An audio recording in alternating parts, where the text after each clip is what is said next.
Hello जनता, फिर से स्वागत है आपका द एमआर शो के 15वें एपिसोड में। और जनता, आप सभी का स्वागत है एमआर स्टूडियो में। दोस्तों, आज हमने एक ऐसे पॉलिटिशियन को बुलाया जिसने बहुत ही कम टाइम में एक अपनी पहचान बनाई है, मराठा संघर्ष योद्धा। Please welcome Mangesh Sable.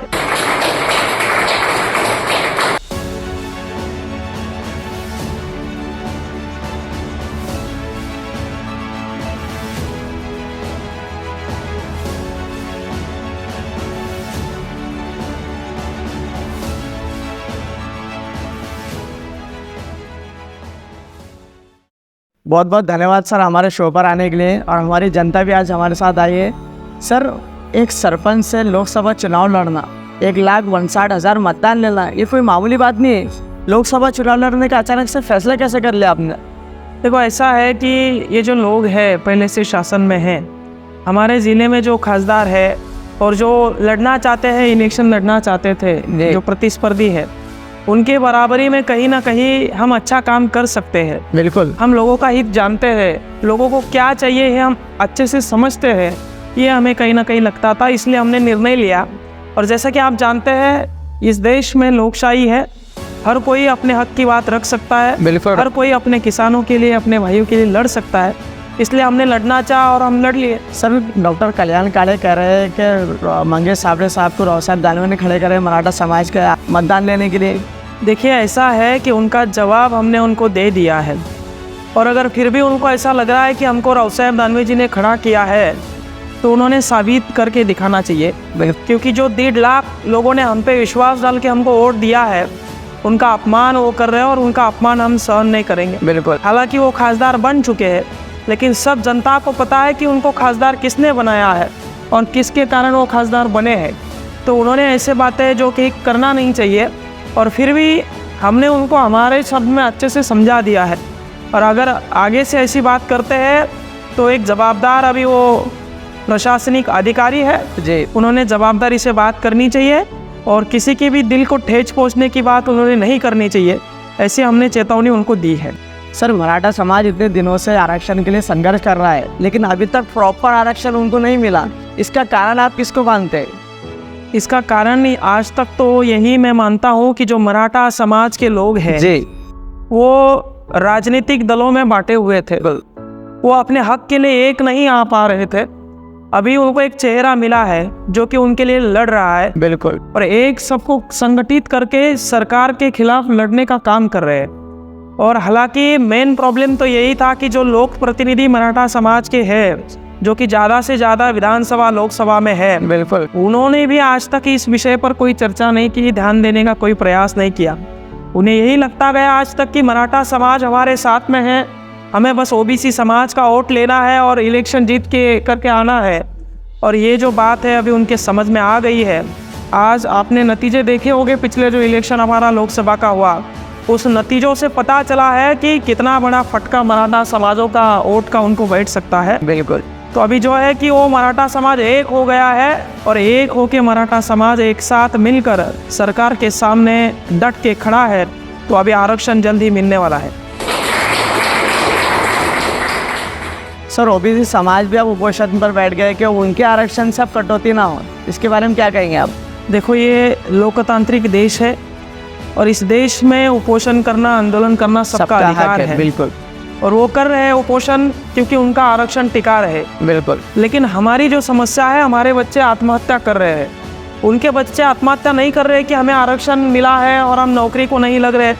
हमारे बच्चों को ज़्यादा ज़रूरत है जी, उनको मिला है, वो टिकाने के लिए वो आरक्षण इधर उपोषण कर रहे, लेकिन हमको मिला ही नहीं है। हम भूखे हैं और हमको चाहिए। हमारे बच्चे मर रहे हैं, और हमारे बच्चे ये कह के लाइव आके बता रहे हैं कि वह आरक्षण नहीं मिल रहा है, हमें नौकरी नहीं मिली, हम डे नाइट काम कर रहे हैं, और हमारे परिवार का यहाँ पे गुजारा नहीं हो रहा है। तो ये सब बातें कह के आत्महत्या हो रही है, तो हम चुप नहीं बैठ सकते हैं। और जो कि 78 साल हो गए, 80 साल हो गए, जो आरक्षण की तरतूत थी, उसमें थोड़ा बहुत बदल होना चाहिए। मराठा समाज की पहले से मांग रही है कि मराठा ओबीसी में ही है, और हमारे सम्माननीय मनोज दादा उसके लिए लड़ भी रहे हैं। और हमें पूरी तरह से विश्वास है, उनका उपोषण उनकी जगह, हमारा आंदोलन, हमारा उपोषण हमारी जगह, लेकिन हमारी मांगे हम पूरी करके ही रहेंगे। सर, मनोज जरांगे पाटिल साहब के बारे में आपकी क्या राय है? देखो अभी वो तो हमारे मराठा समाज के देवता के समान है, बिल्कुल, क्योंकि जो भी व्यक्ति समाज के लिए अपना बलिदान देने के लिए तैयार होता है, जो भी व्यक्ति अपने परिवार को छोड़ के, माँ बाप को छोड़ के समाज के लिए मरने के लिए तैयार होता है, वो तो महान ही व्यक्ति होता है। बिल्कुल। और पिछले कुछ दिनों से ऐसे ऐसे अनशन उन्होंने किए हैं, खुद की शरीर का उन्होंने पूरी तरह से ख्याल न रखते हुए समाज के लिए खुद को लगा दिया है काम में। तो समाज के देवता के समान लोग, हमारे समाज के लोग उनको देखते हैं और उनके समर्थन में 12 जुलाई जालना में हम बड़ी सी रैली करने वाले हैं जी। तो मैं सभी मराठा भाइयों से निवेदन करूंगा कि आप सब 12 जुलाई को जालना में जो रैली होने वाली है, उस रैली में आप सभी पूरी ताकत से, पूरी तादाद से सहभागी होइएगा। बस सर एक सवाल है जिस पर पूरे महाराष्ट्र की जनता का भी और पॉलिटिशियन की भी नज़र है कि इस विधानसभा इलेक्शन में मनोज जरांगे पाटिल साहब की क्या भूमिका रहेंगे, क्योंकि पूरा मराठा समाज उनके पीछे है। देखिए अभी वो क्या भूमिका लेते हैं ये तो हम नहीं बता पाएंगे, लेकिन हम ये चाहते हैं कि ये जो सियासी लड़ाई है, ये लड़े बगैर हम जीत नहीं सकते हैं। बिल्कुल, हमें लड़ना ही चाहिए। बिल्कुल लड़ना चाहिए। क्योंकि जो कायदा बनता है, जो कानून बनता है, वो लोकसभा विधानसभा में ही बनता है। बिल्कुल। बोल तो हमारी यही हो कि हमने लोकसभा भी लड़नी चाहिए थी, और जो आज 10, 20, 23 खासदार हमारे आए हैं उनसे हमने लिखवा के लेना चाहिए था कि हमारी बाजू वो वहाँ पे रख सके पूरी ताकत से। तो उसी तरह विधानसभा भी लड़नी चाहिए।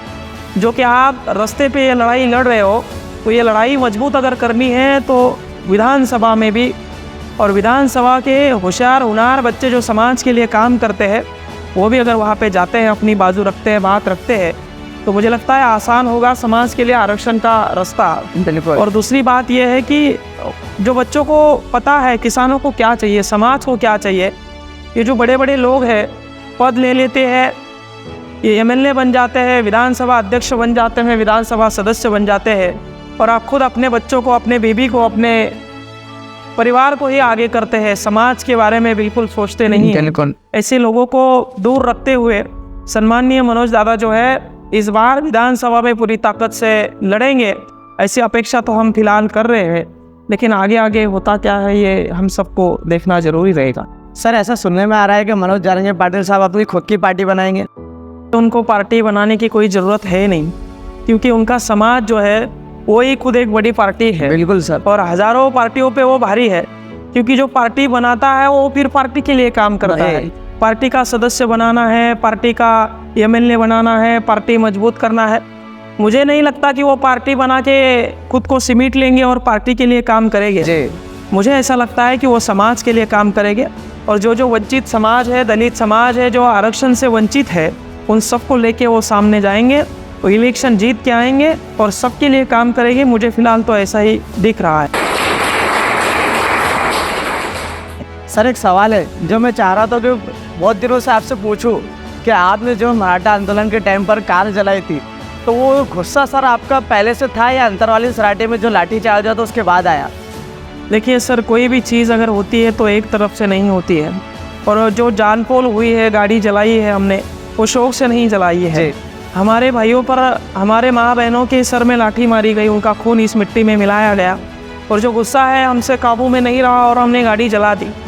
उसके परिणाम हमें आगे चल के भोगने पड़े। इलेक्शन में हमारे पे आरोप लगाया गया कि हमने गाड़ी जलाई, स्टंट किया, नई गाड़ी लेके आए जो दोस्तों ने हमें दिलवाई थी। तो इस सब मुद्दों को लेके हमें इलेक्शन के सामने जाना पड़ा। लेकिन मेन मुद्दा उस वक्त का यही था कि आप अगर अमानुष तरह मारहान करते हो, हमारे माँ बहन के सिर में आप काटी लाठी मारते हो, उनका खून इस मिट्टी में मिलाते हो, तो हम चुप नहीं बैठेंगे। बिल्कुल चुप। हमारा गुस्सा जायज़ है कि दिखेगा आपको, और उस रूप में वो दिखा। जानपोल जो हुई और उसका नुकसान जो हुआ, हम पे गुनाह भी दाखिल हुआ है, हमारे गाड़ी का भी नुकसान हुआ है, और जो कंपनी थी, जिस कंपनी की गाड़ी थी, उन्होंने अलग से एक गुनाह दाखिल किया है कि भाई करके ये गाड़ी जला दिया और अब पैसे भी नहीं भर रहा है। तो ये मैं समाज को बताना चाहता हूँ कि नुकसान इसमें बहुत होता है। कोई आंदोलनकारी अगर आंदोलन करता है तो वो स्टंटबाजी नहीं होती है। बिल्कुल। हमको तारीख को जाना पड़ता है, तारीख पे तारीख, हर महीने को हम तारीख जाते हैं, हर तारीख को हमको जवाब देना पड़ता है, और इसमें हमारी माँ है, हमारा परिवार है, सबको खतरे में डाल के ये सब हम करते हैं। और हमारा जुनून है कि समाज के लिए कुछ किया जाए। हम आए इस धरती पे तो हमारा कर्तव्य बनता है कि हमारे माँ बहनों के लिए, हमारे समाज के लिए कुछ अलग किया जाए और उन पर अन्याय ना हो, इसी तरह से हमारी भावना है। और आगे भी अगर हमारे समाज पे कोई अन्याय होता है तो इसी तरह हम रिएक्ट करेंगे। ये भूमिका हमारी पहले से रही है सर। और सर सल्यूट है आपकी आर्मी को जो आपके समर्थक है। जब से आपने इलेक्शन में, लोकसभा इलेक्शन में फॉर्म भरा, तब से तो इलेक्शन से रिलेटेड जो भी वीडियो आती थी उस पर सिर्फ फक्त मंगेश दादा साबले खासदार हमने कमेंट में देखे हैं। तो ये जो आर्मी आपके जो समर्थक है उनके बारे में क्या बोलेंगे आप? देखिए, ये जो फैन फॉलोअर है ये काम से तैयार हुए हैं, जो कि हमारा काम है ग्राउंड लेवल पे हम दिखाते हैं सोशल मीडिया पे। हम कल झाड़ लगा के आए हैं, अभी देखे सर तो दिखाया है, तो अभी 1 घंटे में 2-3 लाख लोग उसको इंस्टाग्राम फेसबुक पे देख ही लेते हैं। बिल्कुल। और ये जरूरी भी है सर, क्योंकि जो मेन स्ट्रीम मीडिया है, हमारा जो मीडिया था, आपने लोकसभा इलेक्शन में देखा होगा महाराष्ट्र का मेन पूरा मीडिया, मैं तो कहूँगा आपके स्टूडियो में आरोप लगाऊंगा कि सब बिका हुआ मीडिया था। बिल्कुल। जो उम्मीदवार गिर गया है 1-1.5 लाख मतदान से, वही 2 लाख से इलेक्शन जीत के आ रहा है, ऐसा वो बता रहे थे। और साफ साफ दिख रहा था कि एक बाजू ये चला रहे हैं और सब बिका हुआ मीडिया हमको दिखा। बिल्कुल। मैं तो आपको शुभकामना देता हूँ कि आपने ये मीडिया शुरू किया है। आप जमीनी लेवल सच्चाई दिखाइए, किसानों का, समाज का जो असली प्रश्न है वो आप मानिए। आपके साथ जो सामान्य जनता है, जैसे हमें देखती है, हमें लाइक फॉलो करती है, आपको भी करेगी। और यही है माध्यम समाज के सामने जाने का। मीडिया लोकसभा का चौथा स्तंभ कहा जाता है जी। और अगर आप सच्चाई दिखाते हो तो आपके भरोसे पे लोग मान लेते हैं कि नहीं, अगर मीडिया वाले कह रहे तो ऐसा ही होने वाला है। बिल्कुल। तो मैं शर्मिंदा हूँ इस बात से कि जो मेन मीडिया है हमारे किसी काम को नहीं दिखाई, हमारे किसी मुद्दे को नहीं दिखाई। बस यही पैसे लेके जो उम्मीदवार गिरने वाला था उसका प्रचार मीडिया ने इस बार किया है। तो मैं आपको शुभकामना इसी बात से देता हूँ कि आप सच्चाई दिखाइएगा और आपको भी ऐसे फॉलोअर मिले। Thank you sir, thank you so much. Sir, आपके जो फैन फॉलोइंग है, जो आपके समर्थक है, उनको देखते हुए हमारी टीम ने टारगेट लगाया है सर कि आपके इंटरव्यू से हमें 50,000 सब्सक्राइबर मिल जाएंगे। अरे बेशक मिल जाएंगे, 50 नहीं 60,000 मिल जाएंगे। और मैं मेरे दोस्तों को, सभी फैन लोगों को बताना चाहता हूँ, अच्छे ईमानदार लोग हैं जो किसान के बेटे को दिखा रहे हैं, जो कि बड़ी बड़ी मीडिया ने नहीं दिखाया है। तो आप सबसे विनती करता हूं कि आप भी इनके चैनल को सब्सक्राइब कर लीजिएगा, फॉलो कर लीजिएगा। सर, लोकसभा इलेक्शन के बाद अब आपका फोकस विधानसभा इलेक्शन पर रहेगा, उसकी कैसी तैयारी चल रही है आपकी? देखिए, अब ये इलेक्शन लड़ना है नहीं लड़ना है ये हमारा गाँव डिसाइड करेगा। हमारे दोस्त, हमारे जो फैन फॉलोअर है वो डिसाइड करेंगे जी। क्योंकि इलेक्शन में हम जब उतरते हैं तो अकेले नहीं होते हैं, सबको भागना पड़ता है। लोकसभा इलेक्शन में मैं आपको बताना चाहूँगा, पूरा मेरा गांव जो था पूरी ताकत से खुद का तेल गाड़ी में डाल के घूम रहे थे। कड़ी धूप में वो प्रचार प्रसार हमारा कर रहे थे। तो जो कोई बंदा इलेक्शन लड़ता है तो उसमें अकेले की मेहनत नहीं होती है, पूरे गाँव की मेहनत होती है।